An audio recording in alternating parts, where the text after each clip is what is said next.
hacer una conferencia sobre la presencia de la dimensión esotérica dentro las grandes tradiciones.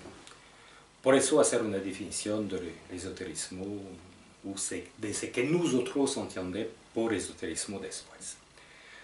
Bueno, la finalidad es de demostrar la convergencia de las grandes tradiciones, porque es sobre el punto de ce que nosotros habla esoterismo que se hace esta convergencia. Convergencia no significa unificación. La imagen tradicional es como la cima de una montaña, hay varios caminos que vamos a la misma cima. No significa que tú puedas andar con dos caminos a la vez. Significa que hay una convergencia. Por eso que de ninguna manera eso es un sincretismo. Significa un atento de mezclar varias tradiciones por hacer una apariencia de unidad. La finalidad es que ha dicho, por ejemplo, René Guénon, cuando ha dicho que es necesario que nosotros nos acuerdemos sobre los principios esenciales, los grandes de tradición. Hay una imagen de eso, es un vitrillo, ¿sabe? De una, como se dice, de una iglesia. La luz de fuera es solamente una luz, pero cuando toca a la humanidad, significa pasa con el vitrillo, hay varios colores. Y en fin, por nosotros, del punto del universalismo, las grandes tradiciones vienen de la misma luz, pero cuando toca las tradiciones, corre varias tonalidades de luz. Y estas tonalidades son manera específica de la gracia. Tiene un sabor particular. Si por ejemplo tú vamos a un sitio cargado islámico, por ejemplo, hinduismo, etcétera, etcétera, tú veo que hay un tipo de influencia particular, un gusto, una sabor específica. Bueno, esto es la finalidad. ¿Cómo se puede hacer una perspectiva del universalismo? Se puede hacer a partir de la autoridad de las escrituras por nosotros.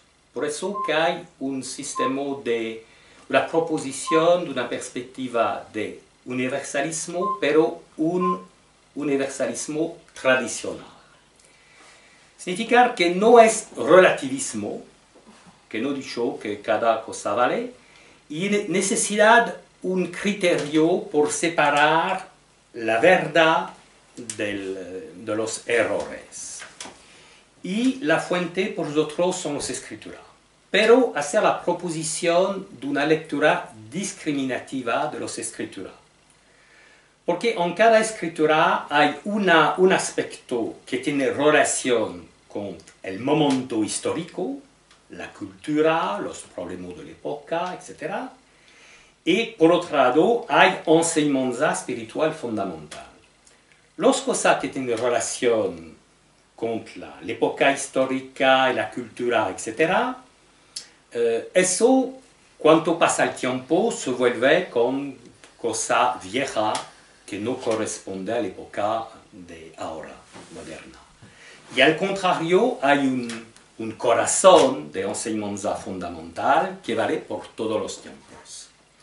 Esta lectura discriminativa es fundamental, porque si tú haces eso, tú evitas el problema de los integristas que corre que toda la totalidad de una escritura de manera literal.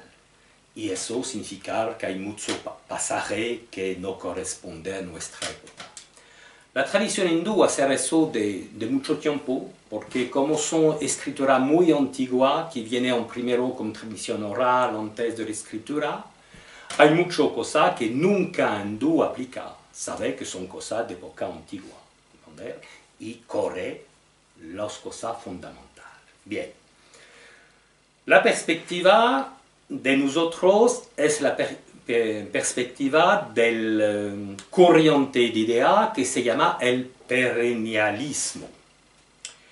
y hay varios autores que expriman eso. El autor en occidental más famoso, moderno, es René Guénon, pero Schuon, Koroswamy, etc., son otros. Bueno, si tú haces con Internet perennialismo, tú ves que hay lista de autores. Es dentro de esta corriente de idea que nosotros atentar de trabajar. Bien. Ahora, la definición del esoterismo. Porque tú sabes, la palabra esoterismo, las palabras son libres. Y la palabra esoterismo se usa con mucha significación. Y en general hay mucha significación del esoterismo que nunca corresponde a lo que nosotros entendemos por eso.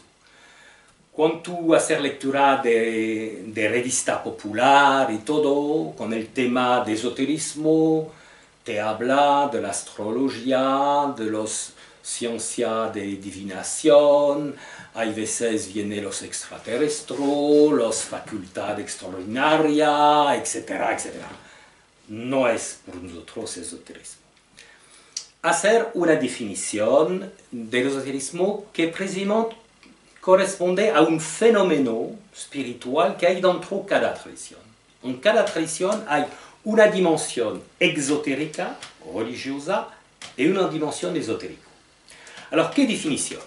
Bueno, en primero, en cada tradición hay un aspecto popular y un aspecto de rente más especializada, que tiene más profundidad dentro del conocimiento de su tradición. El primer aspecto de la significación es eso, un conocimiento superficial o un conocimiento con profundidad. No sé, por ejemplo, un cristiano que vamos a la misa, que tiene una conducta moral, etc., está muy bien.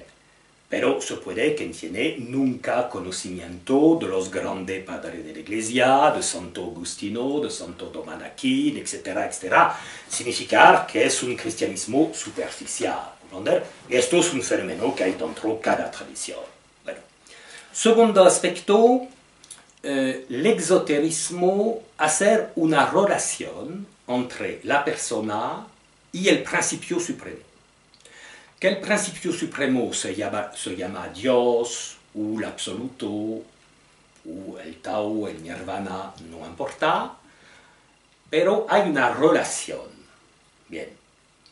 Y el esoterismo borra esta distancia que hay con una relación. Significa que la trascendencia, no importa cómo se llama, esto depende del contexto doctrinal, pero la trascendencia y la persona, entre los dos, desaparece la separación. Por eso, segundo aspecto es, por una vez, una relación con distancia, por otra vez, desaparece la distancia.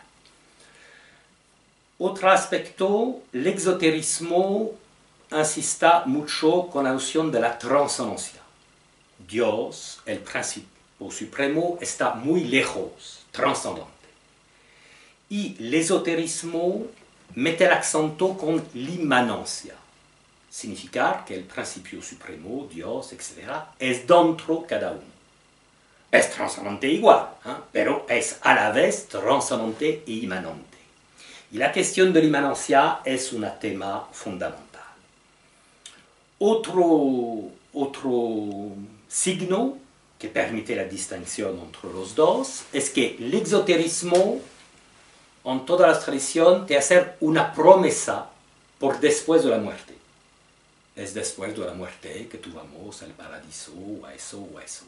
Y las dimensiones esotéricas te hablan de una cosa que se puede realizar ahora, dentro de esta vida. Esto es otro tema de distinción. Y bueno, otro aspecto que es menos fuerte, pero en varias doctrinas es fuerte, es la misión de los atributos divinos. Los doctrinas exotéricas insisten mucho con los atributos de la trascendencia de Dios, etc. y las tradiciones esotéricas hablan mucho más del aspecto inefable, que es más allá de todo lo que puede expresar el intelecto humano. Bien, estos son los dos aspectos, los diferentes aspectos fundamentales que se ven. Aparte de este tema, tú puedes analizar los diferentes enseñanzas y tú veo, esto corresponde a exoterismo y esoterismo. Alors, yo voy a hacer esta definición en primero, definición general, y después nosotros veo cómo dentro de cada tradición esto existe, se manifiesta. Bien. Alors, ¿cómo la finalidad del esoterismo se puede realizar? Precisamente se puede realizar por el tema de la inmanencia. Porque si Dios, el principio supremo, es solamente demasiado alto frente al hombre, hay una distancia inseparable. Pero con el tema de la inmanencia, como es dentro de la persona, se puede borrar la separación. Por la noción de la inmanencia, significa la presencia de Dios dentro de los hombres, la Advaita Vedanta da información interesante, porque hay varias tradiciones que han dicho, bueno, Dios es dentro del hombre, es el más próximo de tú, es el centro de tu corazón, etc. Varias expresiones, pero no te he dicho exacto cómo. Ce que ha dicho la Advaita es que la presencia de Dios, del principio supremo, esté dentro de cada uno como pura conciencia. Pero es necesario hacer distinción de pura conciencia de conciencia psicológica. La conciencia psicológica es conciencia con contenido. Los contenidos que es las percepciones sensoriales y las producciones psicológicas. Esto es pensamiento, etcétera, sentimiento, emoción, etcétera. Bien, esto es conciencia psicológica. Y la pura conciencia es como la profundidad de la misma conciencia. Como al agua hay la superficie del agua, se puede que hay cosas acuáticas, etc. Pero la profundidad es otra cosa. Y la profundidad es sin contenido. Por eso la presencia del principio supremo dentro de cada uno, como la afirma la Advaita Vedanta y el Shivaísmo del Kashmir, es dentro de cada uno como pura conciencia. Significa que es tu conciencia, pero en su profundidad. Por eso la visión tradicional de la conciencia se ha dicho que es omnipenetrante. Significa que penetra cada forma de vida. La imagen clásica es una esponja. Imagínate una gorda esponja dentro del océano. Esponja, mejor. Alors, una gorda esponja dentro del océano. Bien. La esponja simboliza el mundo. Los alveolas simboliza la multitud de formas de vida. Cada vez que aparece una nueva forma de vida, hay agua dentro la alveola. Bien, por eso que es omnipenetrante. Y a todos los momentos se puede cerrar una multitud de alveolas y se abre de nueva alveola. Pero es la misma agua que es alrededor de la esponja, significa trascendencia, y que es dentro cada alveola. Por eso la misma naturaleza. Y se llama en la India l'Atman, es el sí, la pura conciencia de cada uno, la identidad profunda. Bueno, ahora la realización de la dimensión esotérica, porque nosotros no hablamos de una cosa teórica, hablamos de una cosa que corresponde a una posibilidad de vivencia anterior.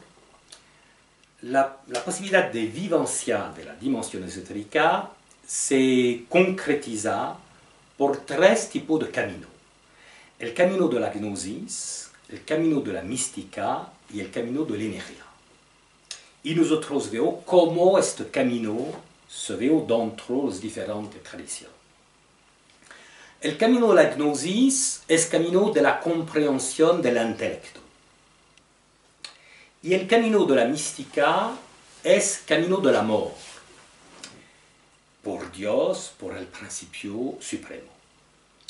La noción de unidad con el camino de la mística se hace como, yo creo una imagen, pero se hace como cuando, si por ejemplo aquí hay un fuego y aquí una sustancia que se puede inflamar. Si la sustancia viene a una proximidad suficiente del fuego, se inflama y participar a la naturaleza del fuego. La noción de la mística es así. El hombre, con amor, vuelve en dirección de Dios, o alma vuelve en dirección de Dios, y aparte de una proximidad, participar a la naturaleza de Dios.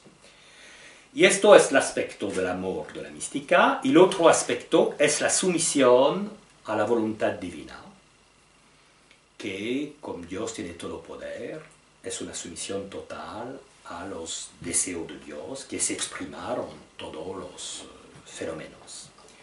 Pero yo hablo de la mística, pero no hablo de todo mística. Significa que es necesario de hacer una distinción entre alta y baja mística. ¿Cómo se hace una distinción entre alta magia y baja magia? ¿Por qué es necesario? Porque es solamente la alta mística que corresponde a la dimensión esotérica. Alors, ¿qué criterio puede determinar la diferencia entre alta y baja mística? Primero criterio, los fenómenos paranormales. La baja mística se preocupa mucho de eso. Y hay veces buscar eso, la gente que viene se preocupa demasiado de eso. Por alta mística no se puede decir que hay veces hay fenómeno paranormal, pero la gente no se interesa a eso, que es de la parte del místico o de la parte de los discípulos. No hay interés por eso. La segunda aspecto es la cuestión de las visiones. En la baja mística hay muchas visiones. Hay personas de la alta mística o no hay nunca visión.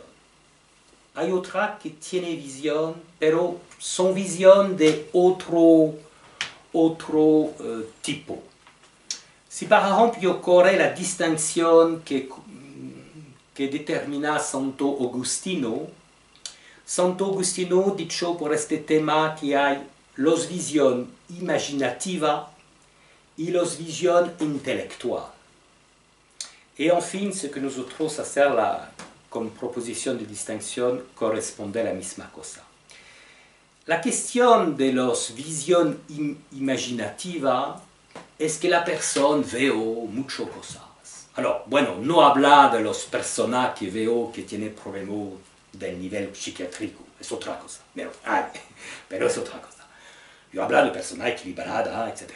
Pero veo muchas cosas, pero la cuestión es, ¿qué veo? ¿Veo la verdad o veo la proyección de los contenidos de su espíritu? ¿Comprender? Porque es muy interesante ver que cada uno de las personas de la baja mística tiene visión, pero tiene visión que son expresión de su creencia, de su cultura, etc. Por eso viene una duda importante a este nivel. Y la diferencia entre una visión que Santo Agustino habla no imaginativa, pero una visión intelectual, es que hay una visión, pero es una visión que dame un conocimiento nuevo.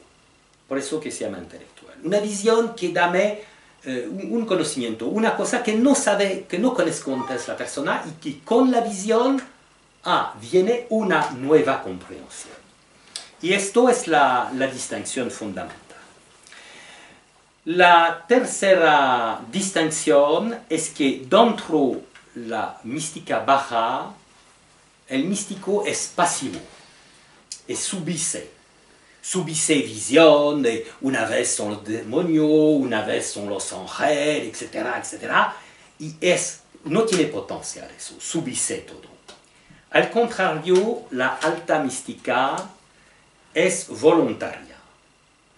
La gente, los místicos se concentran con eso, tienen experiencia de eso, con forma de contemplación, de meditación, pero no subisse de manera pasiva. Sufre, bien, no sufre, ¿comprender? No sufre una multitud de fenómenos, ¿comprender? Es una perspectiva voluntaria. Y los otros sufren muchos fenómenos y no tienen dominio. Esto es una característica muy fuerte. Y en fin, última característica es que dentro de la baja mística se conserva un aspecto dual. Se puede que es dual de contemplativa entre el místico y Dios, etc. Pero dual, hay dos, el místico y la contemplación, el objeto de su contemplación. Al contrario, dentro de la alta mística desaparece esta distinción de sujeto-objeto, es una unificación y por eso que participa en la dimensión esotérica. Bueno, esta distinción permite de hacer un poquito la resolución de una problemática que hay dentro de la obra de René Guénon. Porque René Guénon, la obra general de René Guénon, tiene por finalidad de demostrar la unidad al nivel esotérico. Pero no sé por qué, por su historia personal, por su cultura, bien, veo solamente el punto de la baja mística. Por eso, hacer crítica de la mística, René Guénon, crítica, y nosotros nos acuerdo con todo esto crítica, pero no hacer distinción entre baja y alta mística. Y la consecuencia de eso es que no veo, por ejemplo, bien la expresión del esoterismo cristiano. No ve bien la perspectiva del esoterismo cristiano. ¿Y qué es René Guénon? ¿Y qué es lo sucesor de René Guénon?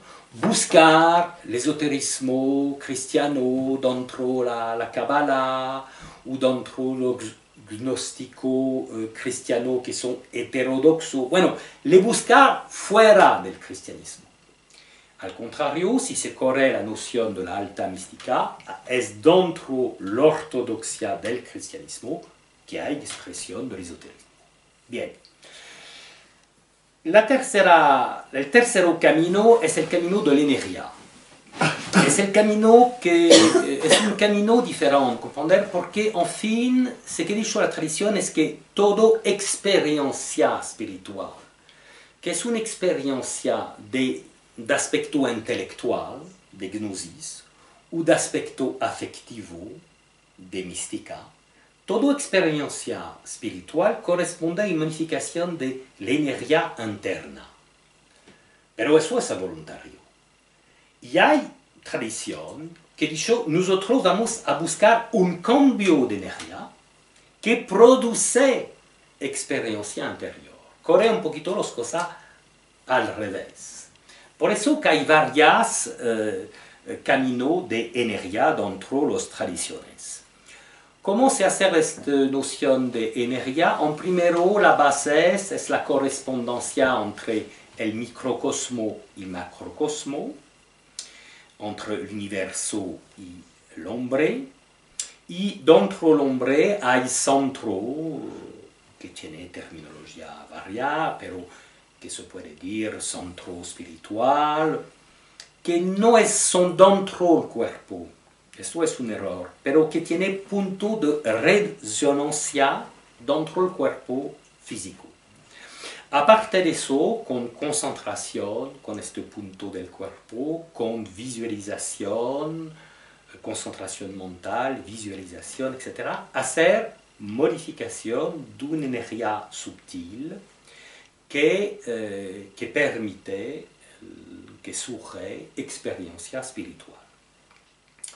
La cuestión del camino de la energía es que es un camino exigente. Cuando tú veo escuela tradicional que hacer de verdad un camino de energía, son gente que vive con monjes isolado y que hacer por menos 8 horas de ejercicio cada día. Bien. La problemática occidental, que hay gente que hacer un poquito como turista, que hacer una vez por la semana esto ejercicio o esto ejercicio. Bueno, los efectos no son malos. Hay veces o hay problemas, pero no son todo el tiempo malos. Pero no es un camino de energía. No se puede hacer con amateur. Un camino de energía serioso es mucho tiempo de ejercicio. El yoga es el yoga. Sí, pero nosotros vemos la presencia del camino de la energía dentro de la tradición hindú. No todo el yoga, pero todo se quiere decir del tantrismo, hatha yoga, etc. Pero nosotros vemos después. Primero hacer una presentación general y después veo dentro de cada tradición, como corresponde. Bien. El camino de la energía tiene un sitio aparte. Por eso nosotros hablamos cada vez del camino de la energía aparte. Sino por los dos otros caminos, a saber la mística, la alta mística y la gnosis, cómo se va a hacer cómo se puede cumplir el proyecto de este camino. En primero nosotros lo vemos, la inmanencia divina. Segundo, la omnipresencia divina, que no es lejos, es todo alrededor. Y tercero, la todopotencia divina, significa que todos los fenómenos es dentro los manos, si se puede hablar de manera antropomórfica, del principio único, que hay alguno que habla Dios. Bien. Significa, por resumen, en primero, descubierta de la proximidad divina, de la proximidad del principio, que no es lejos. Segundo aspecto, enraizamiento de la atención. No hay camino esotérico de verdad sin enraizamiento de la atención con el principio. Por eso que es un poquito un camino de excepción, porque hay muchas personas que les gusta de tocar un poquito eso con curiosidad intelectual, pero si te gusta un trabajo de verdad, significa enraizamiento de la atención dentro cada hora, todo el tiempo, todo el tiempo. Nosotros vemos cómo dentro de las diferentes tradiciones esto se concretiza de varias maneras, pero la cosa común es eso. Y el tercer aspecto que es común a todos los caminos esotéricos es de borrar la noción del ego. La identidad del hombre, del yo humano clásico, es necesario de borrar. Se borrar de manera diferente, es un camino de místico, de conocimiento, depende de la tradición, hay varios instrumentos, por eso nosotros vemos eso, pero borrar el ego que es como un velo. Si la presencia divina o del principio supremo es dentro de cada uno, el ego es como un velo que tapa esto. Estos son las cosas comunes. Bien, ahora veo en primero el hinduismo, si se permite, y después veo las otras tradiciones. Pero antes de hablar del hinduismo, yo corré un pequeño tiempo por rechazar varios presupuestos occidentales frente al hinduismo. Prejuicios occidental clásico frente al hinduismo. Primero prejuicio es que el hinduismo no es un politismo. Bien, tú me dices, pero hay el panteón, hay muchos dioses y muchos dioses. Sí, esto lo sabes, pero no es un politismo, ¿por qué?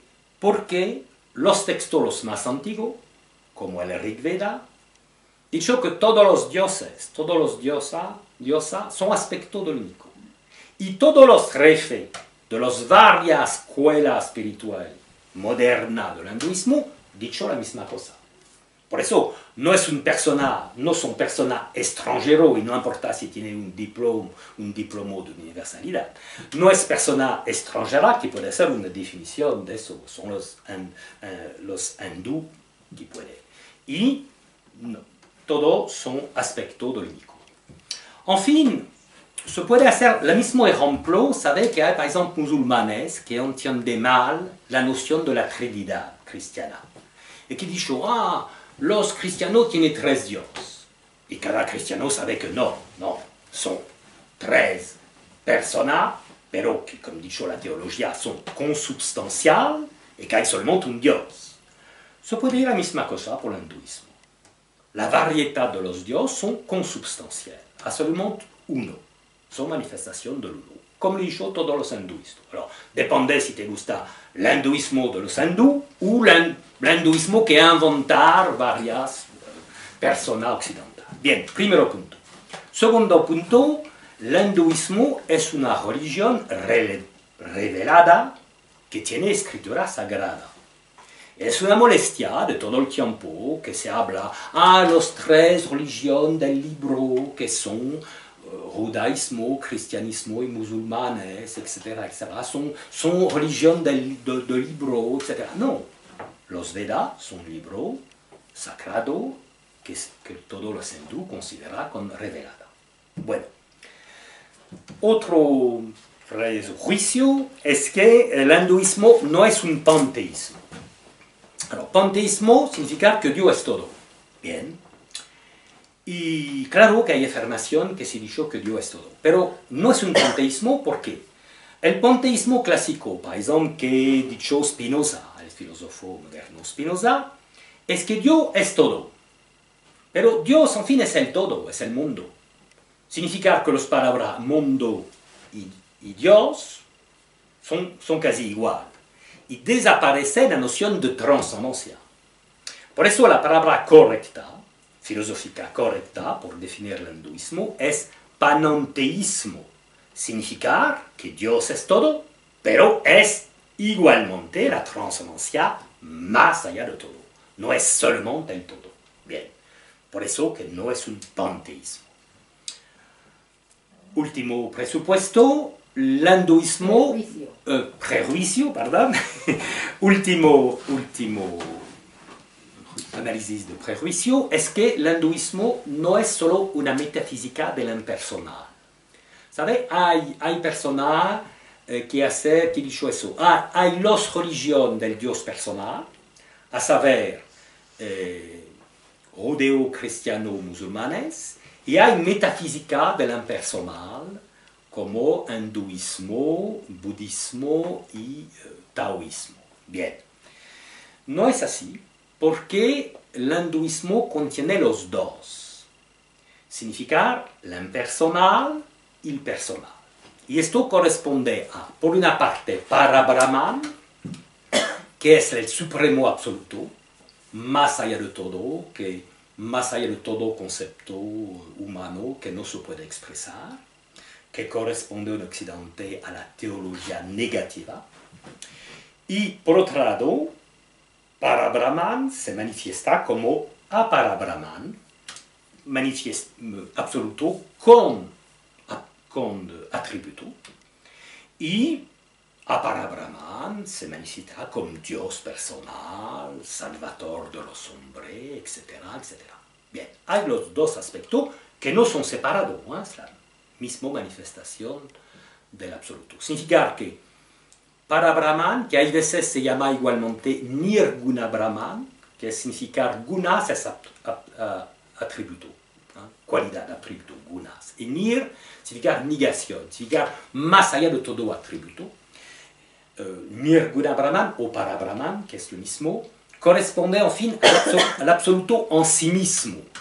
Y Apara Brahman, que se llama igualmente Saguna Brahman, Sa y Gunas, con cualidad, con atributo, corresponde al absoluto como los hombres le conceden.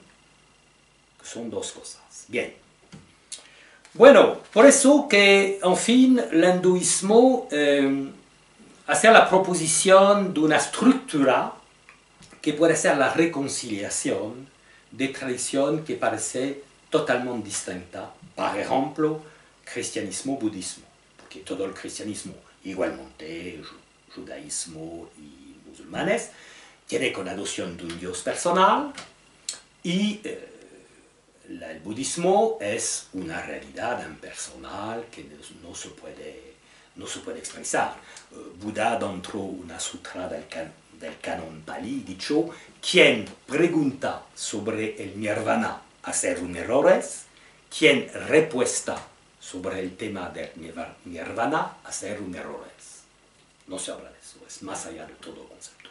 Pero puede hacer una reconciliación de los dos, porque el hinduismo corre los dos. Pero no significa que el aspecto más allá de todo es que no hay conocimiento de eso dentro de las tradiciones semíticas, porque corresponde, como yo he dicho antes, a la teología negativa. Vosotros sabéis que hay dos formas de teología: la teología afirmativa, que es hacer la lista y la explicación de los atributos de Dios, y la teología negativa, que he dicho que es más allá que todo que se puede expresar. Santo Tomás de Aquino, que exprima muy bien el punto de vista de la teología negativa, dicho, el conocimiento más alto que tú puedes tener de Dios es cuánto tú sabes que tú puedes saber nada de Dios. Esto es el punto lo más alto. Solo sé que no sé nada. Solo sé que no sé nada. Porque, en fin, esto toca una crítica de los ateos, que dicho, bueno, vuestro Dios es una creación del espíritu humano, ¿entender? Y por eso se puede tocar la teología positiva, pero no la teología negativa, que dice al contrario, dicho no, esto nunca concepto corresponde. Y no significa que es inaccesible, hay una experiencia, pero una experiencia del inefable. Por eso que por nosotros el punto de la finalidad universal es dentro del inefable. Porque a nivel doctrinal hay mucha diferencia entre esa doctrina, otra doctrina. Dentro de la misma tradición, mira, los protestantes, los católicos, ortodoxos, hay diferencia. Pero si tienen una experiencia del inefable budista, taoísta, hinduista, cristiana, es inefable. Punto. Se tira las palabras. Bien. Ahora, hay una complejidad del hinduismo, por eso que es poquito conocido, porque no se puede hacer un resumen rápido del hinduismo, porque en fin es un campo cultural dentro del cual durante 1000 y 1000 años se desarrolla de manera totalmente libre, sin autoridad central, una multitud de escuelas espirituales, que habla entre ellas, que hace polémica, que desarrolla eso.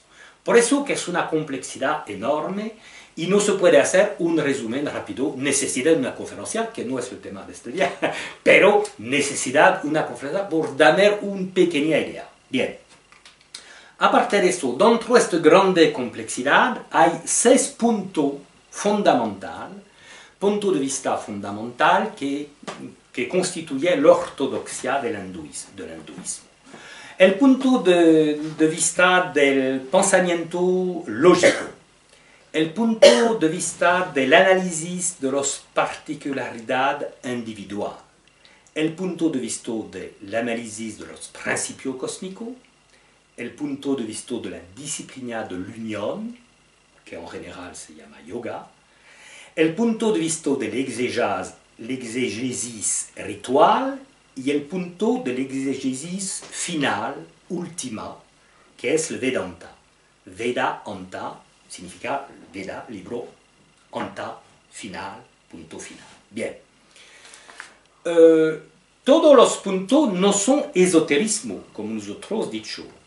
Los 3 primeros del pensamiento lógico, del análisis de las particularidades individuales y del exégesis ritual son exotéricos, religiosos. El punto de vista del análisis de los principios cósmicos, el Samkhya, es es exotérico igual. Las técnicas se pueden utilizar con finalidad esotérica, pero el punto doctrinal es exotérica porque conserva la noción de una multitud de purusa, significar de espíritu. No hay solamente uno. En fin, el punto de la disciplina del yoga depende del usaje, porque es un punto de vista demasiado técnica. Se puede utilizar como una perspectiva exotérica o se puede utilizar como una perspectiva esotérica. Y hay muchos maestros de la Advaita que utilizan el yoga. Y en fin, el punto de vista del esoterismo dentro del hinduismo es el Vedanta. Pero como nada es sencillo dentro del hinduismo, no hay una escuela del Vedanta. Hay varias escuelas. Y dentro los principales, no todas, pero los principales escuelas del Vedanta, hay la primera escuela, la más antigua, de Shankaracharya. Nosotros tiene conexión con esta escuela, pero después viene la escuela de Ramayana, de Vallabha y de Mahadva. Los tres primeros, Shankaracharya, Ramayana, Vallabha, son de nivel esotérico. Y la última, de Mahadva, es exotérico, significar el nivel religioso. Bien. La cuestión es que los tres son esotéricos, pero son esotéricos, de nivel esotérico, pero de tres maneras diferentes. Y es muy interesante de estudiar eso. Alors, en primero, si nosotros vemos la noción de Ramayana. La noción de l'enseignement de Ramayana se puede decir con traducción distinción existencial de la distinción o de la diversidad, los dos palabras vale, dentro de la no dualidad. Significa que hay no dualidad, pero dentro hay diversidad. Por Ramayana, el sí, l'atma, es el sí personal, la persona inmortal, la persona espiritual inmortal. Por eso su punto de vista es próxima de los mística occidental. Su cuestión a Ramayana es que dentro de esta vida y después de esta vida, que el hombre se sale servidor del Señor y toca el punto de vista del esoterismo porque el sí personal y el Señor tienen la misma naturaleza. Significa que hay unión substancial, pero que el espíritu individual y Dios, el Señor, demorar distinto. No hay abolición de la distinción, pero hay unión al nivel substancial y el hombre es servidor. Bien, el punto de vista de Shankara es totalmente diferente. Por él, el Atma, misma palabra sánscrita, no es nunca el sí individual, es el sí universal. Hay solamente un sí, que es pura conciencia universal. Significa que Ramayana mete el acento y su perspectiva es el análisis de la substancialidad de la persona espiritual y Shankaracharya es el análisis de la esencia ontológica de la persona espiritual. Esencia ontológica es el ser. Significa que el ser profundo, independiente de la manera de existir, que es personal, el ser profundo es único, universal. Bueno, por eso que por nosotros los dos se puede ver como una completud, no hay oposición. Claro que hay sectaristas en la India, como en todos los lados, que son partisanos de Shankaracharya, que oponen a Ramayana, etc. Bueno, los hindúes no son perfectos, son como todos los hombres, pero por nosotros hay completud. La noción del ser universal está muy importante, porque se veo dentro de las tradiciones occidentales. Cuando Dios se revela a Moisés, dicho, yo soy el que soy. Y la teología desarrolla eso como la noción del ser puro. Los teologías occidentales, judía, cristiana y musulmanes, de acuerdo con este punto, es que Dios tiene solo el ser universal. Y las criaturas tienen una existencia por participación al ser universal. Es por eso que, por ejemplo, cuando los musulmanes dentro la lista de los nombres de Dios, dicho que Dios es el vivante, el testigo universal, el que oye todo, el que veo todo, que ve todo, el que observa todo, el grande que contiene todo, es porque tiene el ser universal. Y hay correspondencia exacta con la Advaita, porque una definición del absoluto por Advaita es Satchitananda, significar ser universal, pura conciencia universal y beatitud. Satchitananda. Por eso hay convergencia con este punto.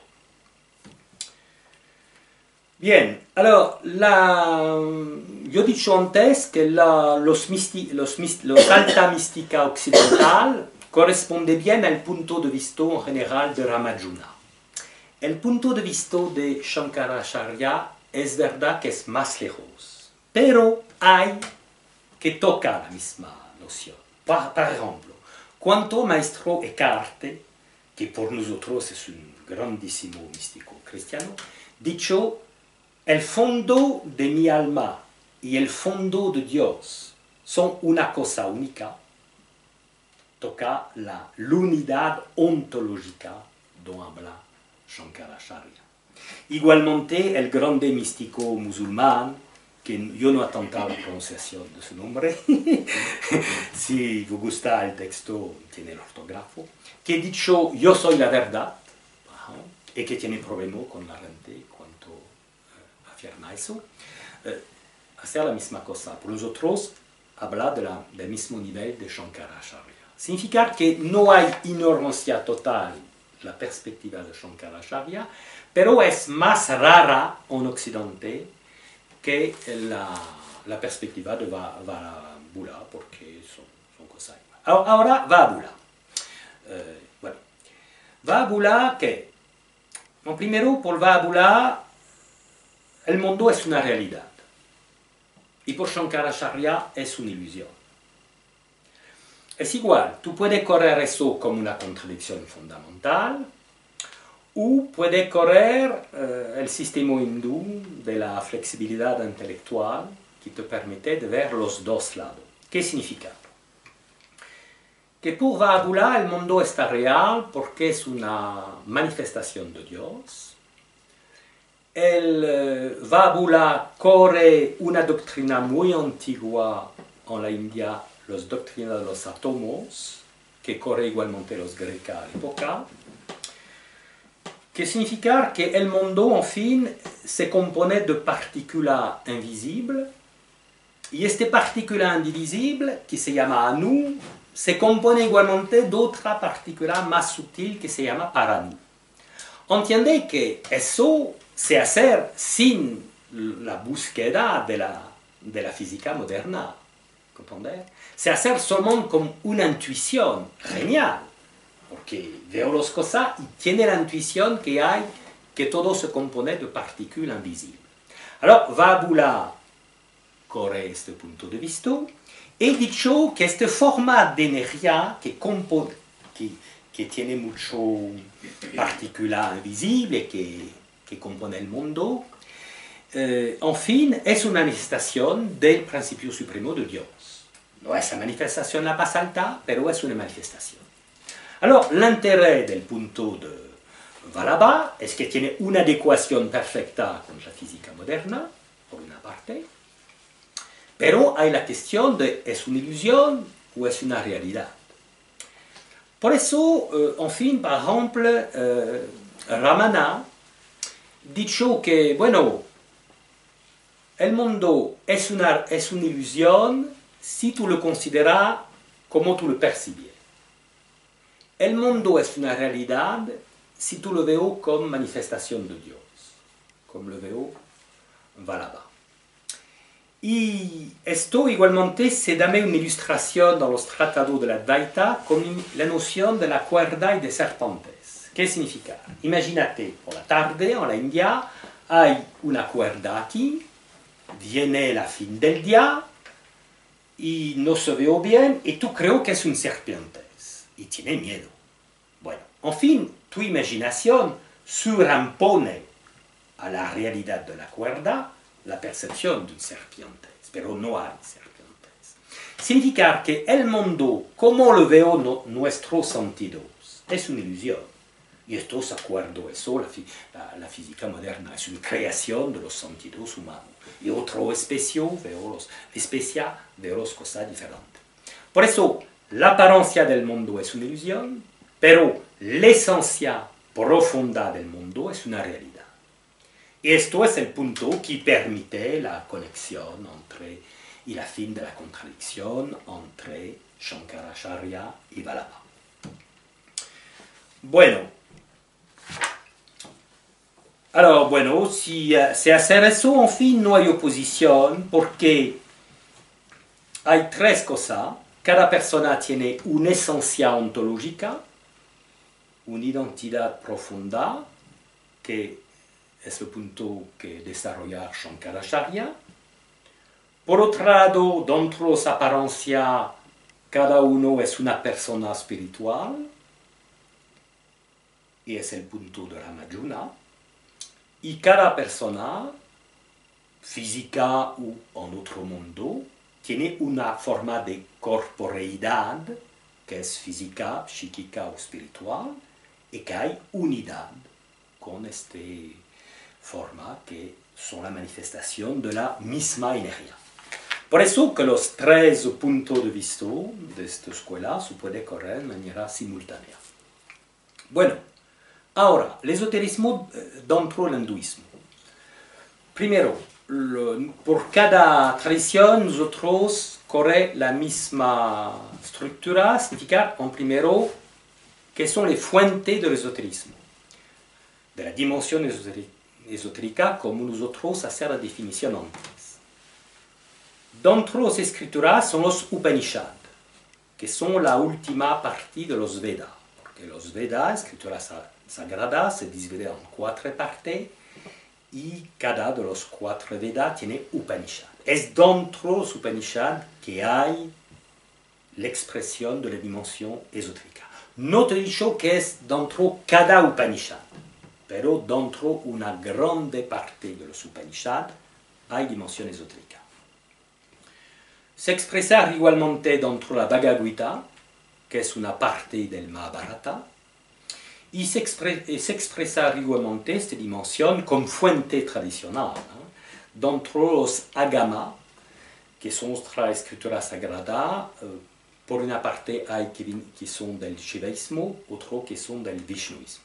Estos son las escrituras de bases. Y aparte de eso, durante el tiempo hay una multitud de autores, de maestros, de sabios que desarrollan. Pero estos son las fuentes, los más antiguos del esoterismo. La dimensión esotérica se hace de qué manera? Se hace en primero como una unión con el Señor.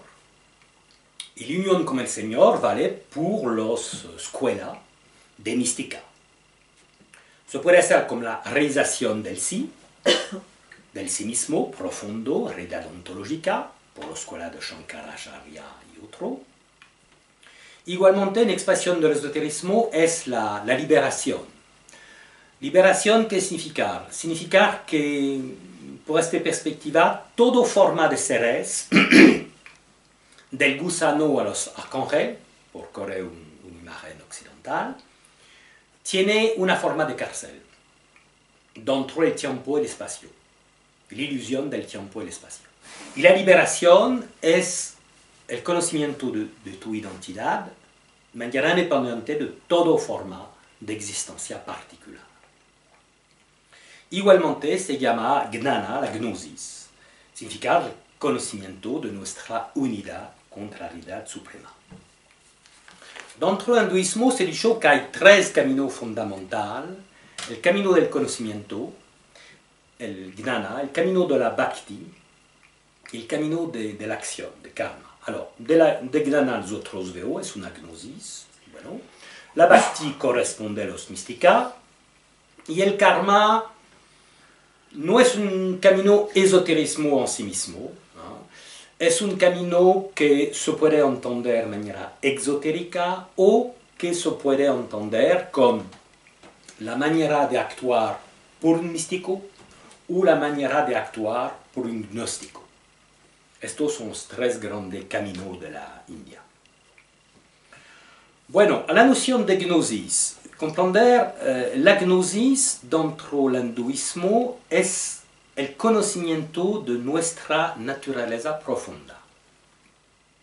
Por eso, cuando tú haces lectura de texto, hay afirmación que se puede que parece un poquito chocante. ¿Chocante se dice en español? Sí. Chocante. Bien. Chocante por un occidental, por ejemplo, hay textos que dicen yo soy Dios, yo soy el absoluto. Bien. Es como si el hombre se hincha, yo soy Dios. No, pero no se entiende de esta manera. Significa que esta afirmación se concierne mi esencia ontológica.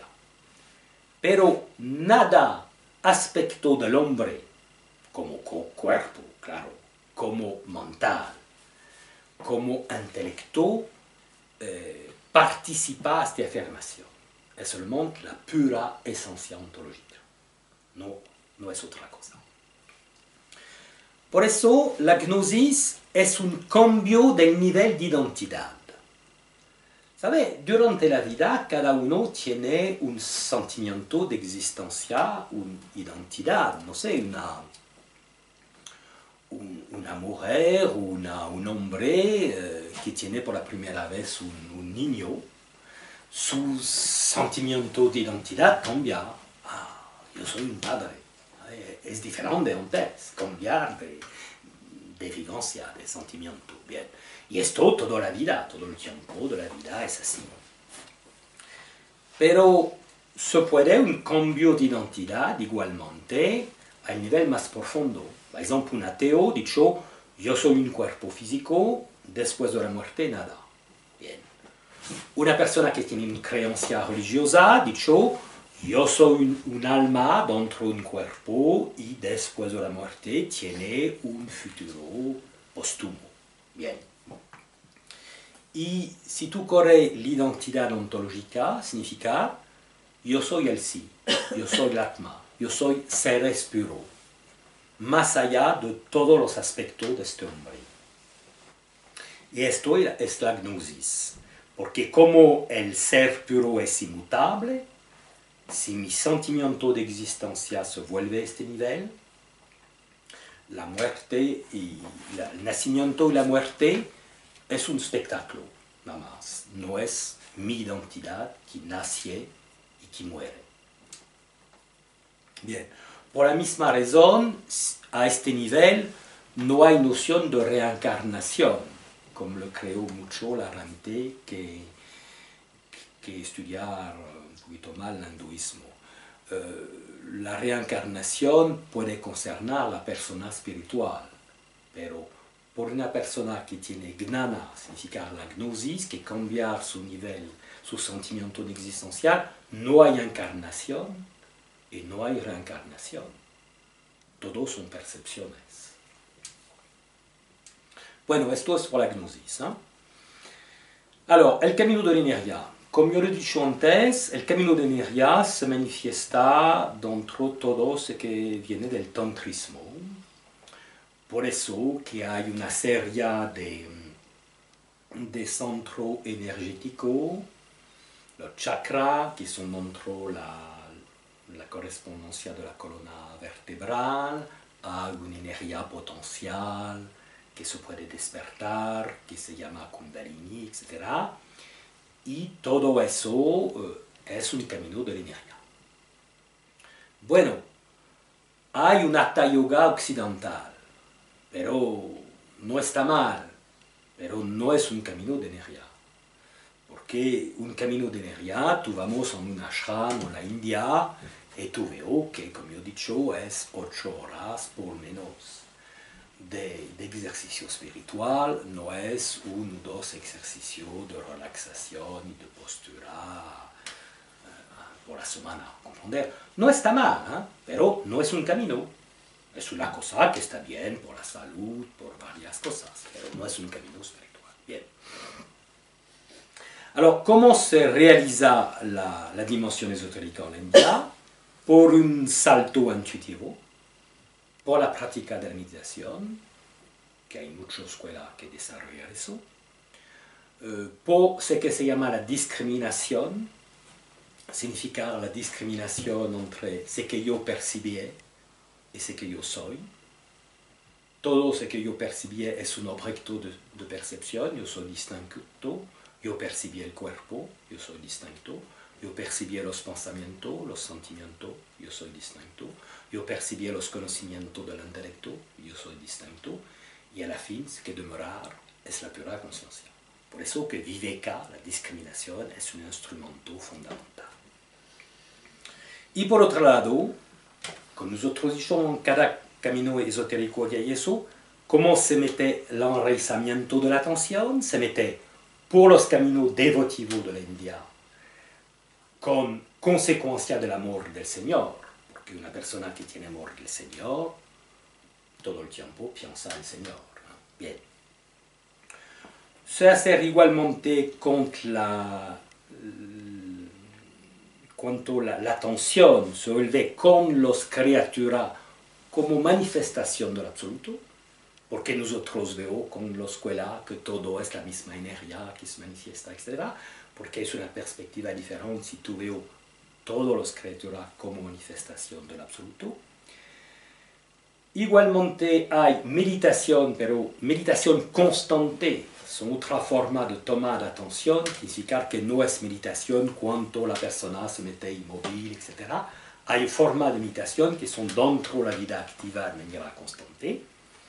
Y igualmente una cosa que permite la fixación de la atención es repetición de fórmulas sagradas, que son les mantras.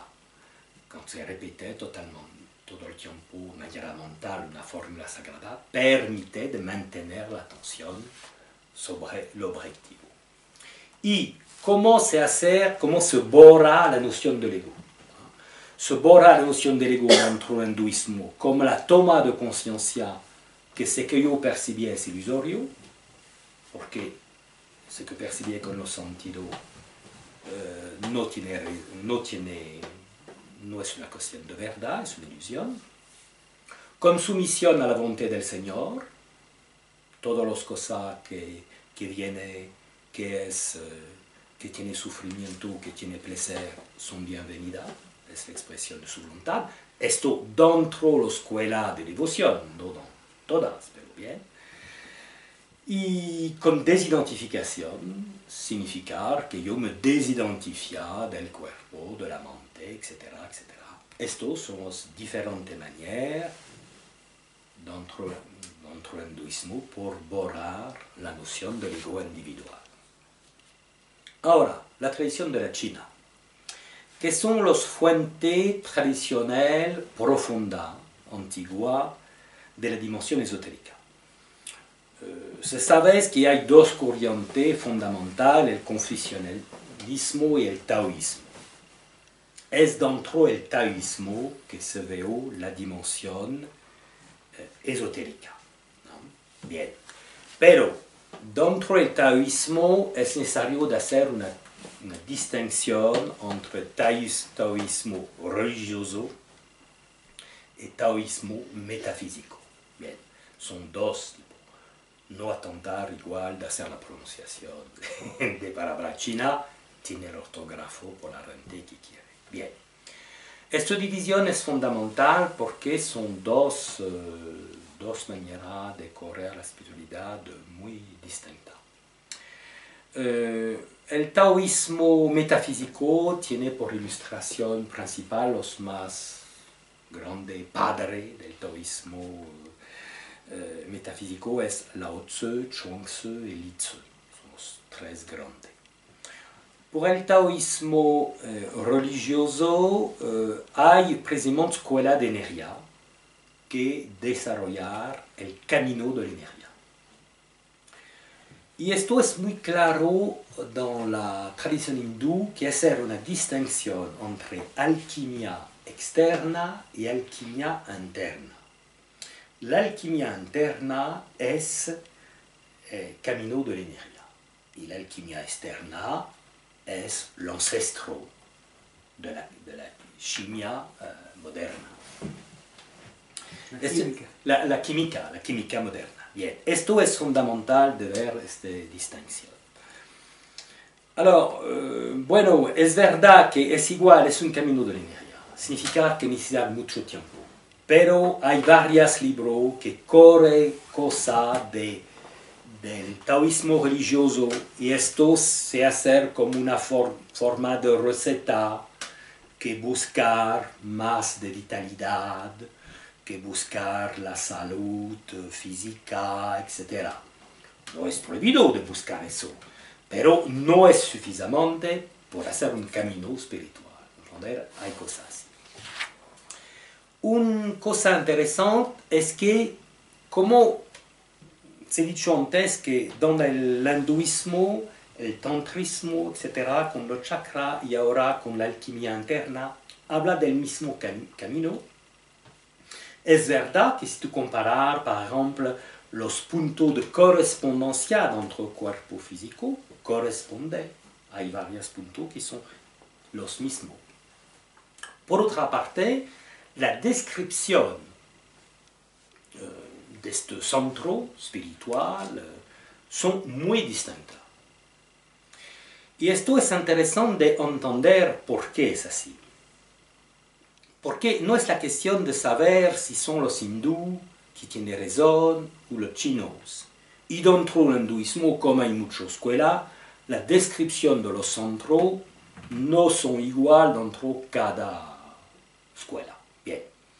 La cuestión es que esta descripción simbólica, cuanto se ha dicho, en este centro que corresponde a este punto de cuerpo, a este color, corresponde a esta forma divina, a este símbolo geométrico, a este sonido sagrado, etc., no son descripción como nosotros hacemos con el cuerpo físico, una descripción anatómica, no es descripción de un centro espiritual, no. Es una proposición de hacer un trabajo particular sobre este centro. Pero no es descriptivo. Significa que el centro en sí mismo se ve como una rueda de energía, por eso que se llama chakra en India, como una rueda de energía que se compone de pequeños filamentos, ¿no? que hacer este movimiento más o menos rápido, esto es verdad, pero nada más. Por eso si se superpone a eso visualización particular, sonido, concentración, hacer un efecto. Es especial.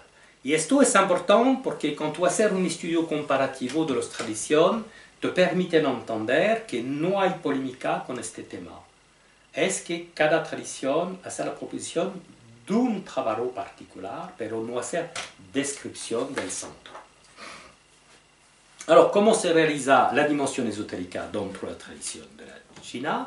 Igualmente, un salto intuitivo, la práctica de la meditación, que es muy importante, la reflexión sobre la naturaleza del Tao, el principio supremo, y la fusión de la identidad en él, porque la noción del Tao es que el Tao por el taoísmo es por una vez trascendente, por otra vez se manifiesta como todas las cosas del mundo y se manifiesta como sería de ciclo particular. Y cuando se observa la naturaleza, veo que todas las épocas del año, todos los fenómenos corresponden a este tipo de manifestación del Tao. Y dentro es igual, la vida personal, todo corresponde a ciclo. Y c'est así que hacer la fusión de la identidad. En fin, se borra el ego con el taoísmo metafísico, con la comprensión que solo el Tao existe, que la apariencia individual es una ilusión. Como el desinterés de la vida mundana, no olvidez que por el taoísmo metafísico son por la grande mayoría ermitos, etc. Con interiorización sobre el inefable y la comprensión del no actuar, que es una noción fundamental. Es el hombre que actúa, es el hombre que habla, es el hombre que es el cuerpo que se mueve, pero yo no actúo. Y la sensación, la vivencia de tu no actuar, por el taoísmo, como el signo fundamental que tú metes tu identidad más allá del hombre, que es actividad constante. Porque el hombre, actividad mental, física, todo el tiempo es actividad. La sensación de no actuar es fundamental. Bueno, ahora, el esoterismo dentro del budismo. Alors, los fuentes fundamentales, tradicionales, vosotros sabéis que hay dos divisiones fundamentales, el vehículo de los antiguos y el grande vehículo. Y los sutras del budismo, que son los discursos de Buda. Alors, es verdad que los sutras del vehículo de los antiguos, que son dentro del canon Pali, tiene como forma de prueba histórica la más segura, porque es Ananda, que es de la familia de Buda Gautama, con conjunto de discípulos que después de la muerte de Buda se reunice y que mete por escrito los enseñanzas de Buda. Los sutras de grande vehículo tienen una perspectiva histórica menos segura. Hay veces que viene, por ejemplo, en lengua de China, 500 años después de la muerte de Buda, etc. Por otro lado, se atribuye a Buda, pero se puede entender como atribución de una inspiración. Por eso, por una parte, son menos seguros a nivel histórico, pero por la cuestión, menos seguro a nivel histórico, ¿sí? Pero por la cuestión del esoterismo, hay muchos sutras del gran vehículo que son expresión perfecta del esoterismo. Estos son los fuentes los más importantes. Pero no significa que no hay una perspectiva que corresponde al esoterismo dentro de los sutras del vehículo de los antiguos. Sí, hay, pero un desarrollo menos importante. Bien. Alors, ¿cómo se llama la realización de ce que nosotros hacemos la definición de la dimensión esotérica dentro del budismo? Primero definición es obtención del nirvana. Segundo definición, despertar, que hay mucha gente moderna que corre igualmente este tema, esta palabra. Sabe que un Buda es una persona que tiene su intelecto, la bodhi, desarrollo, bueno, despertar. Realización de la vacuidad es otra definición de la realización esotérica del budismo, y realización de nuestra naturaleza de Buda, que es otra definición.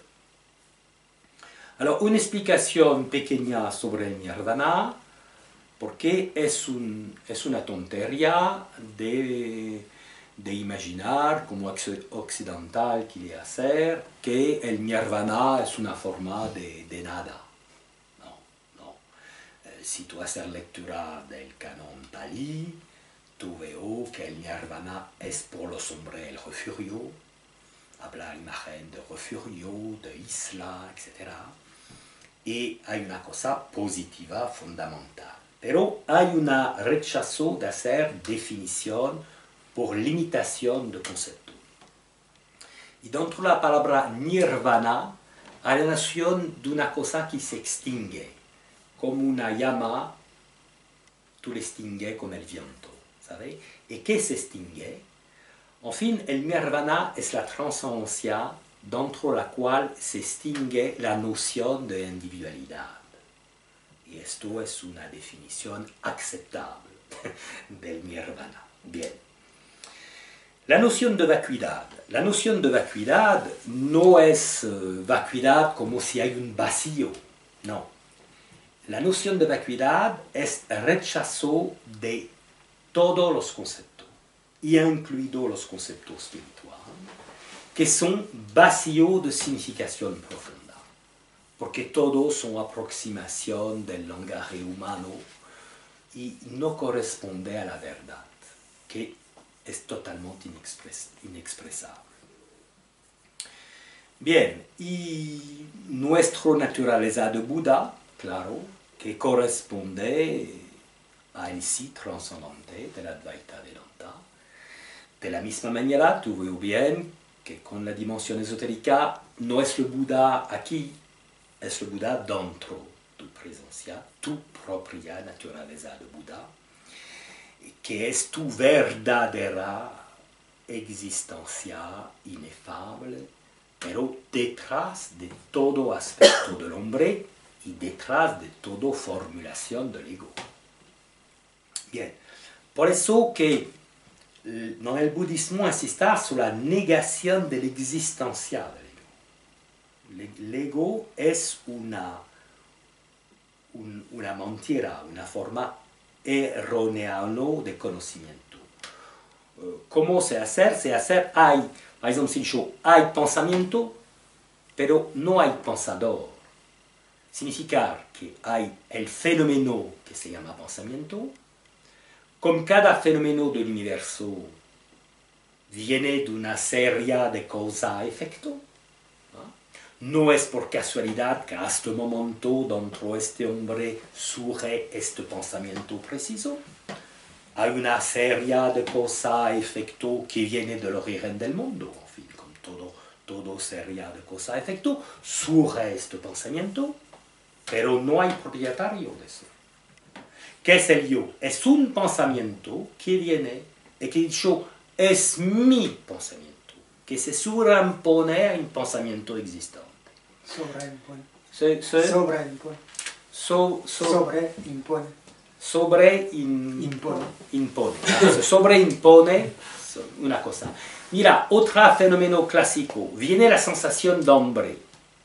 Una cadena de causa-efecto crea la sensación de hambre. Y se sobreimpone, ¿está correcto esto? Sobreimpone el pensamiento yo tiene hambre. ¿Comprende? Es una cosa ilusoria que se sobreimpone, no sé si lo he dicho bien, bueno, ahora, los escuelas corrientes dentro de los cuales se desarrolla la perspectiva esotérica, dentro del budismo. En todos los países budistas se ve muy bien que hay dos niveles de budismo. El budismo popular y el budismo de los monjes. Se ve menos en Occidente porque son monjes que vienen, que dan cursos, estadios, seminarios a personas que quieren el nivel esotérico. ¿Entender? Pero en los países budistas se ve muy bien. Al nivel popular los monjes hacer el mismo papel, en fin, que los curas aquí, significa que hacer los ceremonias, cuando las personas se casan, cuando persona muere, etcétera, etcétera, hacer todas las ceremonias. Y la gente popular, vamos a un templo, meter incenso, hacer oración al Buda, etcétera. Eso es el budismo exotérico popular. Y la dimensión esotérico es dentro la multitud de escuelas del budismo monástico. Bien.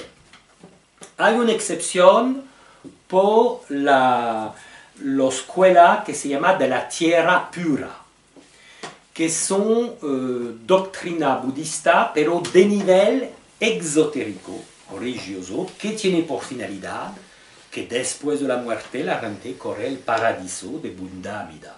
Bueno, y esto es expresión del exoterismo. Los otros todos son de nivel esotérico. Y vosotros sabéis que como el budismo se superpone a la cultura del país dentro del cual se instala el budismo, hay un budismo diferente dans cada país y cada cultura. Bien. Ahora, el camino de la energía dentro del budismo. Porque hay un tantrismo budista, pero tú veo primero, si tú comparas los centros energéticos que propone la tradición budista a los centros energéticos del hinduismo, tú veo que no es el mismo nombre de centro, en general no son 7, son 5, y no son los mismos símbolos. Pero no te da mi problema porque nosotros hablamos eso antes y veo por qué es así. Una cosa que es interesante de decir es que dentro de la tradición budista se conserve bien, por los caminos de la energía, la perspectiva esotérica. Esto se conserve bien. Bueno, ¿cómo se realiza la dimensión esotérica? Igualmente, un salto intuitivo, la práctica de meditación, la reflexión profunda sobre la naturaleza de los fenómenos, que no tiene ego. ¿Cómo se hace el enraizamiento de la atención? Se hace por varias escuelas con una cultura de la vigilancia constante.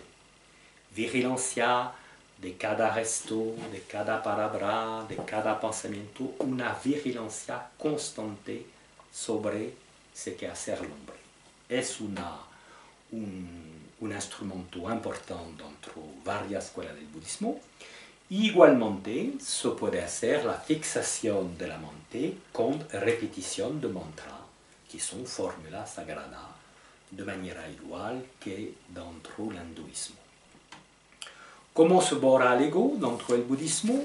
Se borra por el desapego del mundo, que es ilusorio y impermanente. Son los dos puntos que se desarrollan mucho.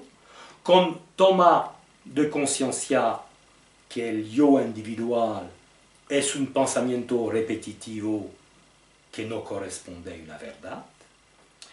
Y con realización de la vacuidad de todo concepto. Bueno, esoterismo dentro del judaísmo. Los fuentes de la dimensión esotérica dentro del judaísmo se llama la Torah oral, la ley oral. Moisés tiene, con la revelación del Sinai, tiene una ley escrita, los 10 mandamientos, los 10 mandamientos, pero la tradición de los judíos ha dicho que al mismo tiempo hay una ley oral, secreta, que se llama hay poquito discípulo. Y esta dimensión viene de eso. Y la Kabbalah, hay texto mucho siglo después, pero que se refiere a esta ley oral. La denominación de la concretización de la dimensión esotérica se llama la adhesión a Dios. Por la misma razón, no atentar la pronunciación, pero tiene el ortografo aquí, la adhesión a Dios. ¿Y qué son los corrientes dentro de los cuales se desarrolla la perspectiva esotérica? A la excepción de pensador isolado, dos corrientes esenciales, la Kabbalah y el hasidismo. Pero dentro de la Kabbalah no se puede decir solo es la Kabbalah en general, porque es necesario de hacer una distinción entre tres aspectos de la Kabbalah. La Kabbalah especulativa, que en fin no es más que una reflexión teológica profunda. La Kabbalah teúrgica, que es un rito particular, y que por muchas veces, muchos casos, no toca la dimensión esotérica, se puede que hay, pero en general no. Y en fin, la Kabbalah mística, que tiene por finalidad la adhesión a Dios. y que es una expresión de la dimensión esotérica. Hay el equivalente de un camino de la energía dentro del judaísmo, porque los sefirot, que son 10 aspectos fundamentales de Dios que corresponden a des nombres de Dios particular y que igualmente tiene correspondencia dentro del cuerpo físico, hay ejercicios sobre los puntos de resonancia dentro del cuerpo físico de los sefirot que corresponde a un camino de la energía. Dentro escuela, no todas, pero dentro escuela de la Kabbalah. ¿Cómo se realiza la dimensión?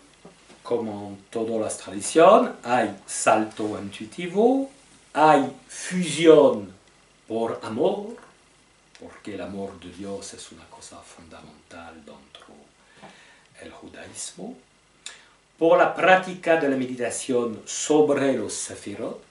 Esto independiente de la escuela que utiliza los sefirot por generar forma de energía, porque en fin los sefirot son nombres de Dios.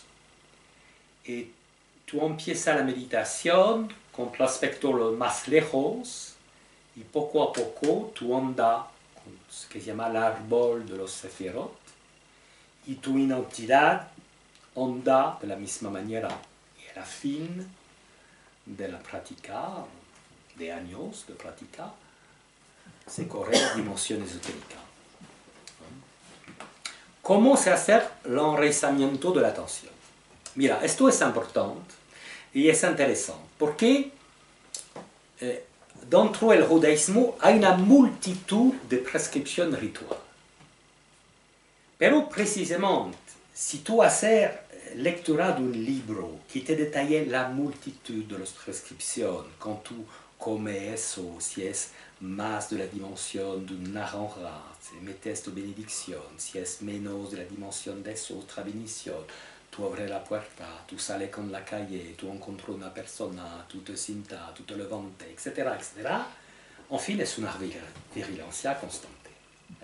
Pero claro, la descripción parece muy diferente, pero en fin, te dame un enraizamiento de la atención en todos los tiempos. Es un aspecto ritual que permite eso. Y claro, otro aspecto que permite el enraizamiento de la atención es el amor de Dios.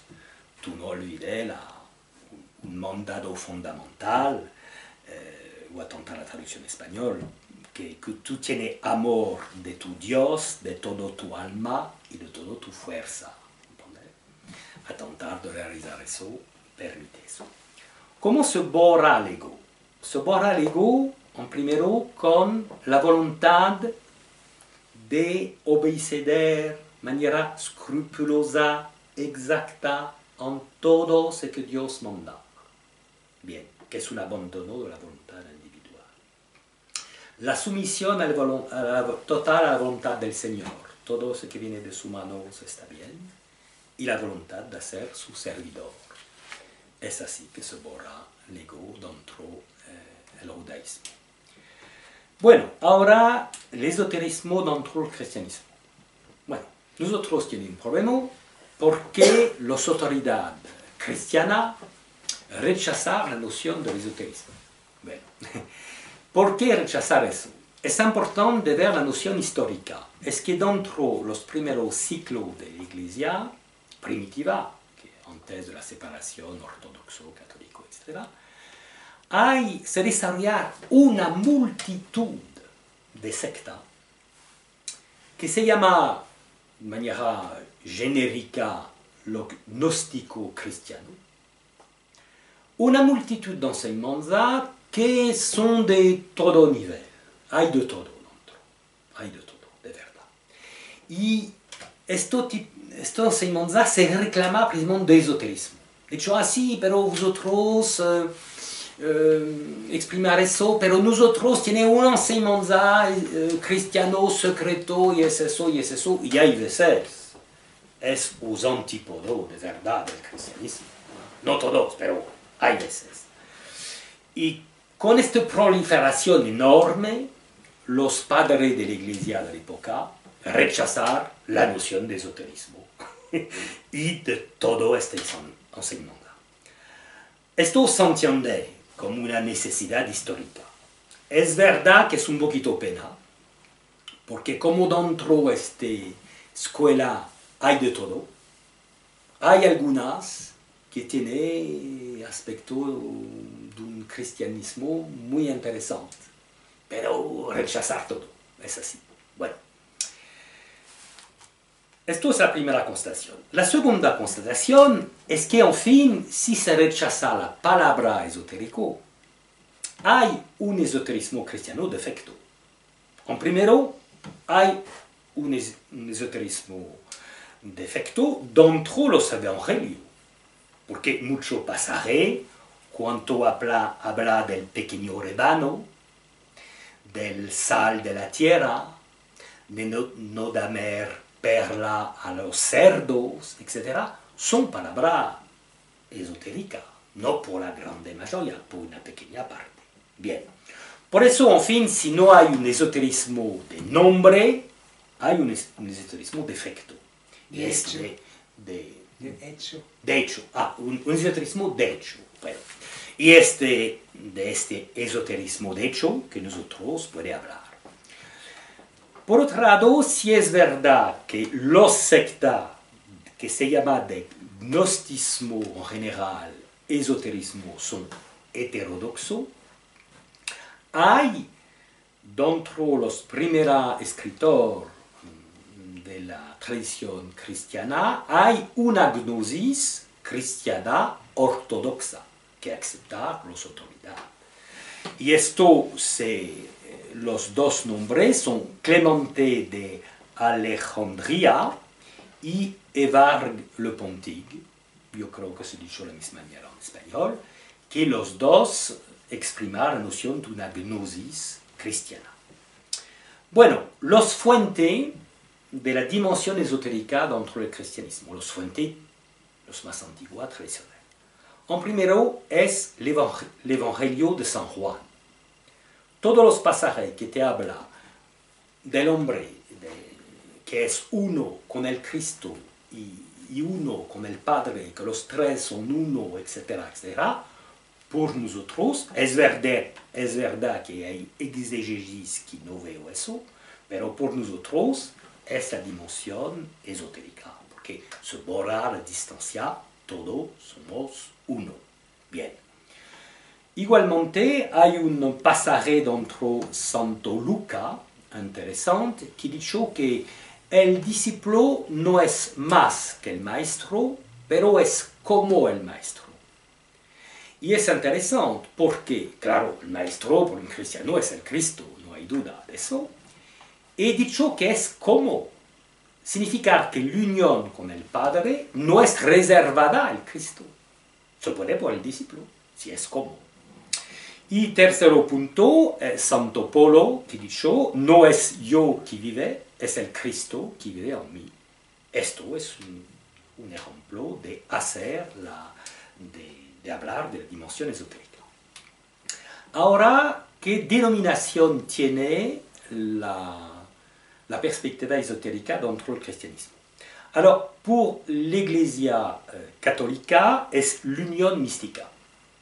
Pour l'Iglesia ortodoxa, la teomorfosis del hombre. La palabra está claro, teomorfosis del hombre. Y dentro Calvin, nosotros veo la misma dimensión dentro de que Calvin llama la justificación del hombre por la fe. Pero es verdad que la palabra no habla mucho, pero cuando tú haces la lectura de Calvin, tú veo que los propios palabras de Calvin, que hace la definición de esta justificación del hombre por la fe, Calvin dicho que es una conjugación, con dos cosas se unen, conjugación del hombre y del Cristo, o habla igualmente de unión sagrada.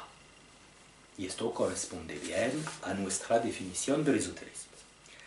Ahora, corriente cristianismo durante el cual se expresa la dimensión esotérica. Dentro la Iglesia católica y ortodoxa es que nosotros hacer como definición de la alta mística. Y es verdad que por la Iglesia ortodoxa, el corriente del lechisme, que hay mucho personal dentro de esa corriente y que el tratado que desarrollar toda la teología del lechisme es de Santo Gregorio de Palamas, es fundamental. Bien, con el protestantismo nosotros veo la historia de Calvin. Alors, cuanto a los escritos de Luther, no hay escrito de Luther del nivel esotérico, pero dentro los que se llama como hablar de mesa, propos de table, como se dice, propos de... Son cosas que dicho Luther cuando come con los otros, ¿sabes? Porque Luther le gusta bien de comer y cuando habla con la gente que viene, hay personas que notan lo que dice. Hay varias veces Lutero hacer el elogio, no puede ser más elogio de Enrique Suso, que dijo que es el mejor escritor cristiano que se puede imaginar, etc.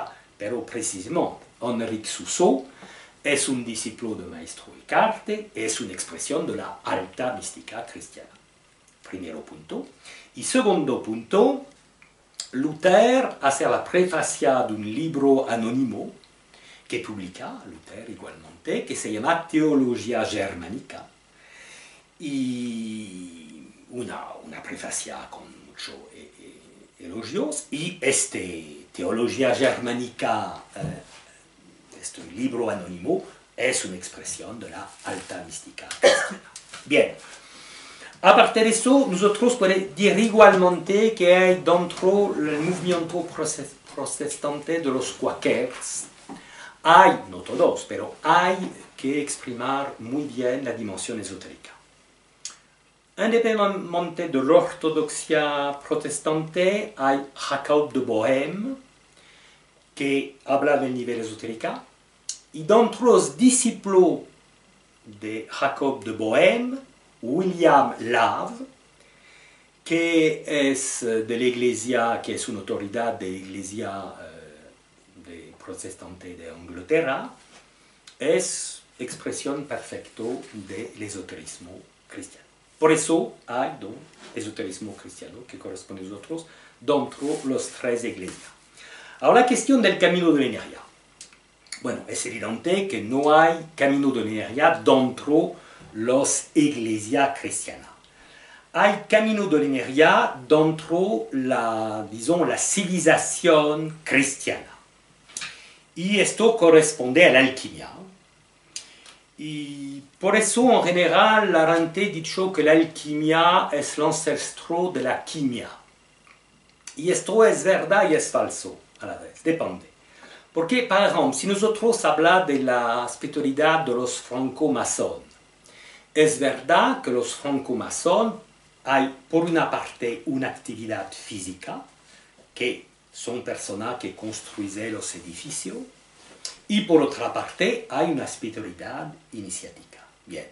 Y en fin, es la misma cosa por la alquimia. Por una parte, el origen la más antigua es el trabajo con los metálicos, después viene la quimia, hay laboratorio de la época que hace eso, pero por otro lado, hay una perspectiva espiritual que es un camino de la energía.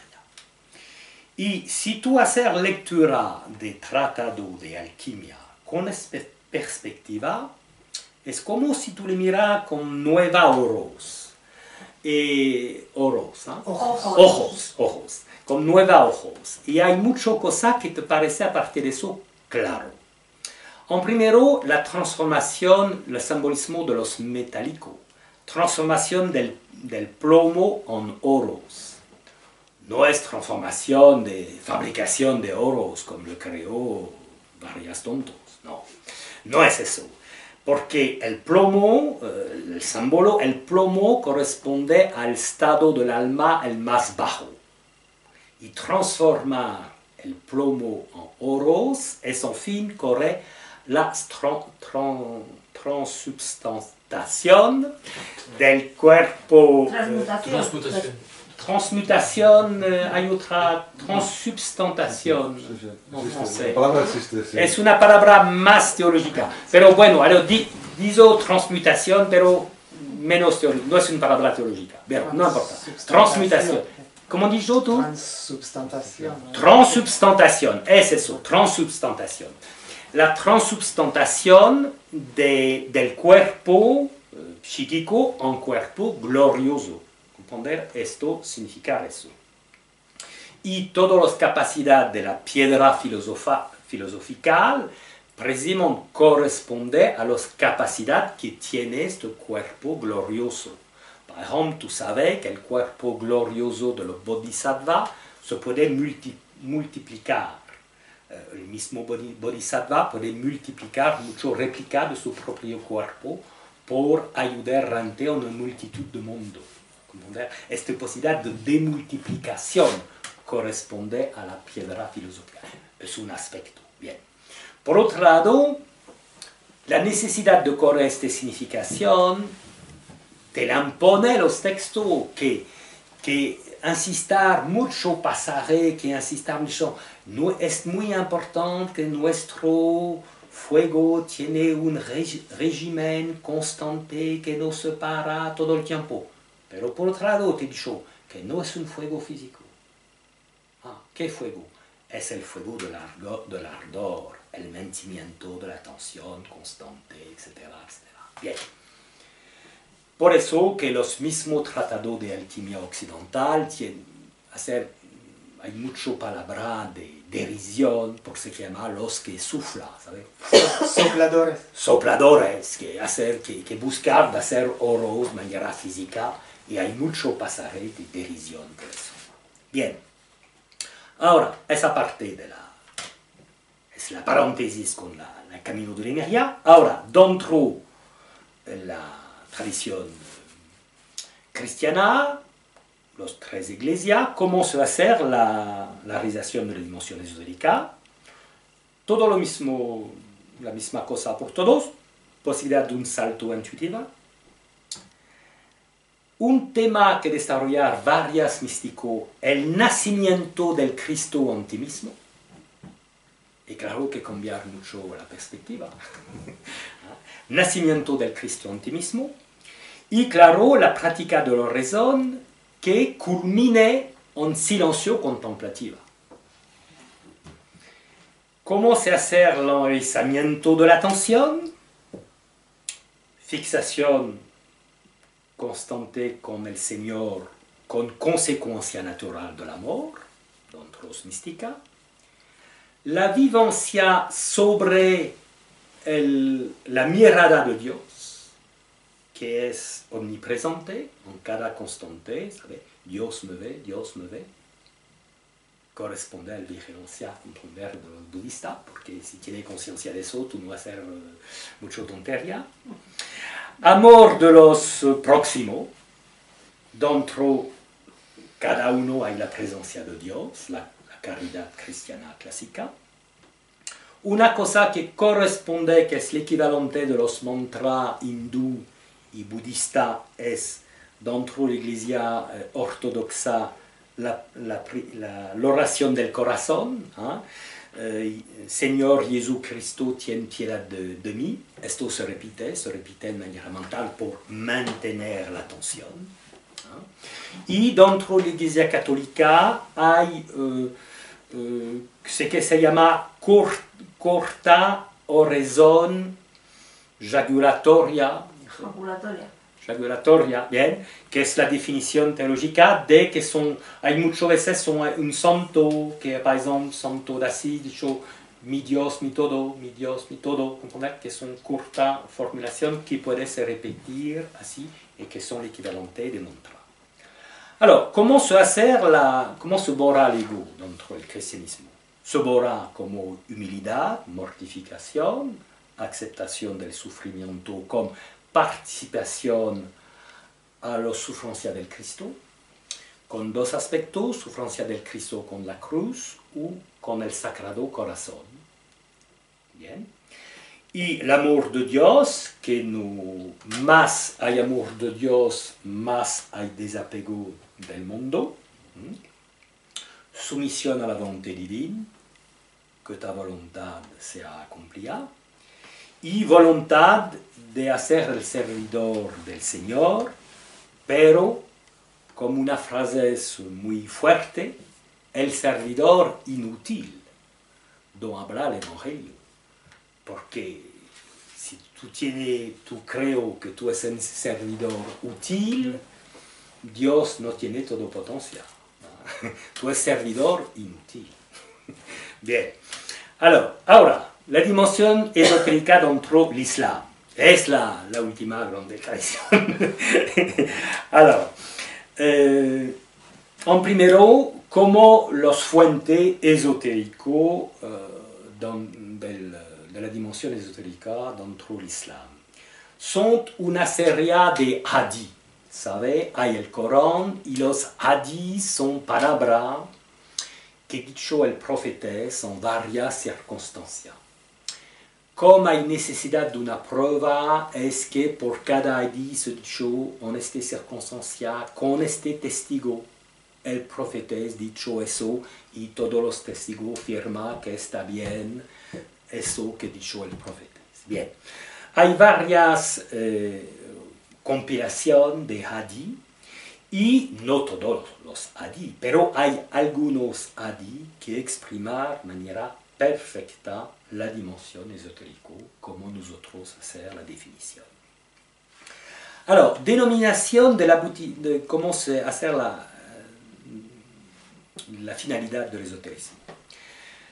Se habla de la unión con Dios.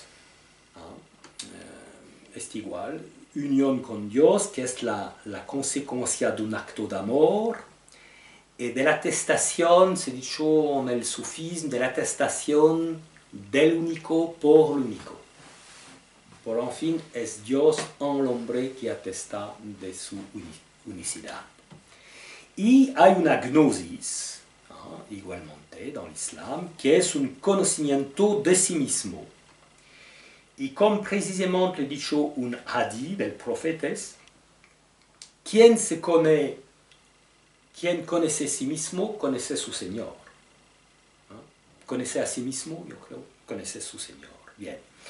Por eso, dentro de la gnosis del Islam, se ve que hay dos caras de Dios. La cara de Dios, trascendente, y la cara de su humanidad. Y tú es una cara de Dios en tu humanidad. Esto, ¿cómo se hace eso?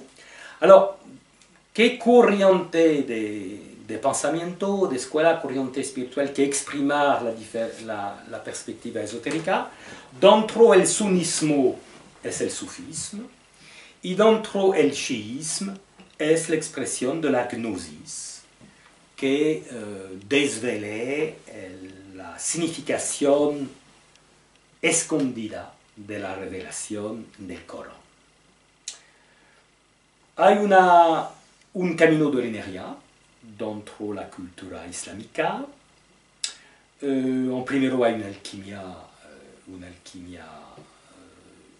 islámica, bien. Y por otro lado, dans le chiisme, hay forma de meditación sobre los 7 centros, igual que dans el hinduismo, y estos 7 centros son reflejos de los 7 cielos, donde habla el Corán.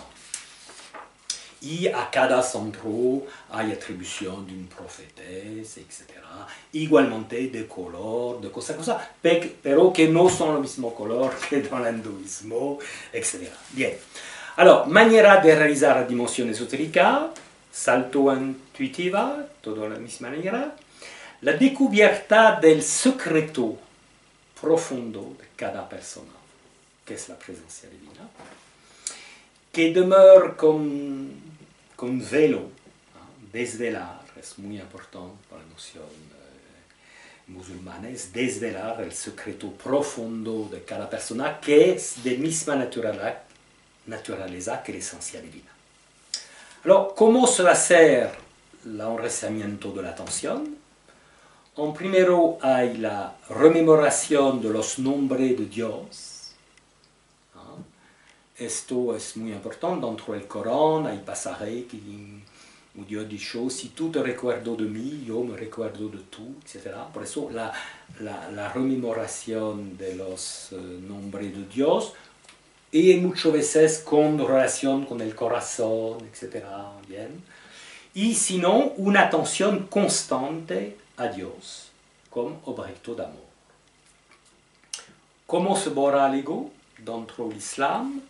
Sumisión total a la voluntad divina y con un acento particular sobre la noción de predestinación, voluntad de ser el servidor,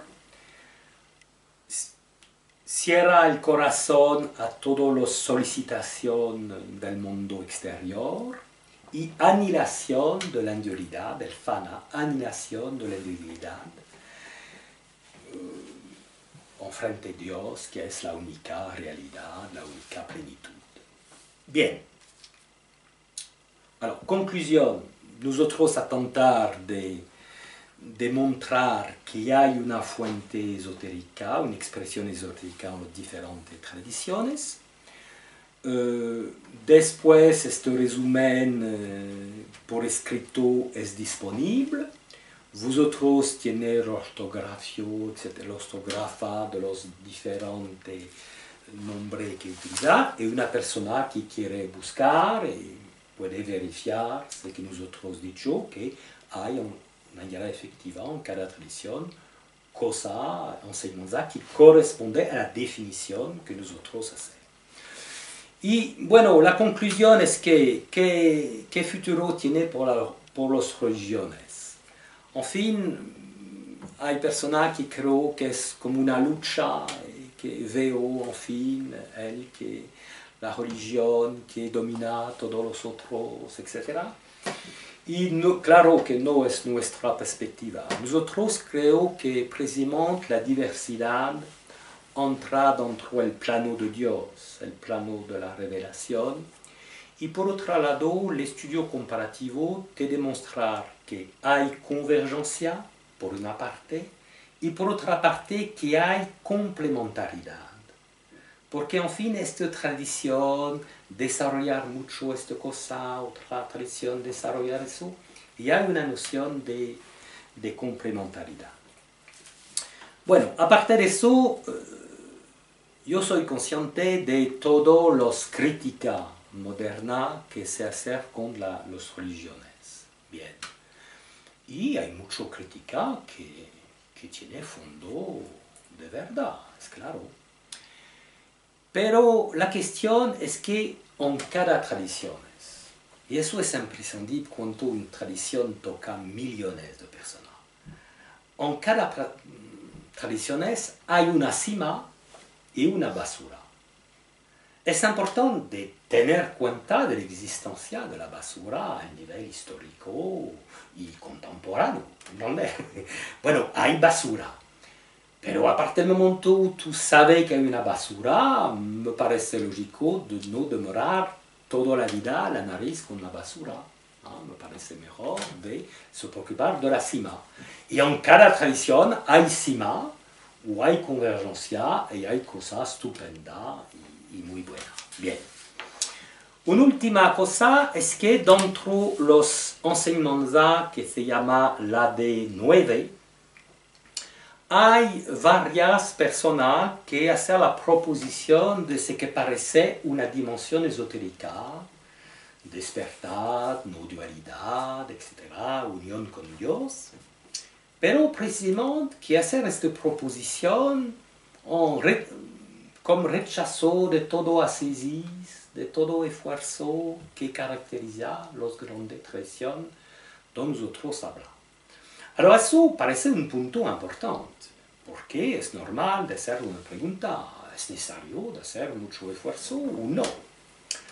Ahora, en primero, nosotros rechazamos una primera explicación que hacer este tipo de rente, que ha dicho que ahora, antes es necesario una ascesis y mucho esfuerzo, pero ahora el hombre es mucho más evolucionado que antes, que a la época del Cristo, y todo, y puede correr las cosas espirituales sin nunca ascesis. Bueno, alors, ¿por qué nosotros rechazar esta teoría? En primero, no se acuerdo con la doctrina tradicional de los ciclos históricos y creo casi el contrario, que es una evolución y las doctrinas tradicionales han dicho que ahora es una regresión, primero punto. Y segundo punto, que este tipo de hombre creo que es tanto alto, me parece que, no sé, que falta un espejo, que no se ve. Oye, son rente, cuando tú le veo, que no son bien altos, ¿sabes? A nivel espiritual. No, en primero, se rechazar eso es una tontería. Aparte del rechazo de esta teoría, es una cuestión de lógica.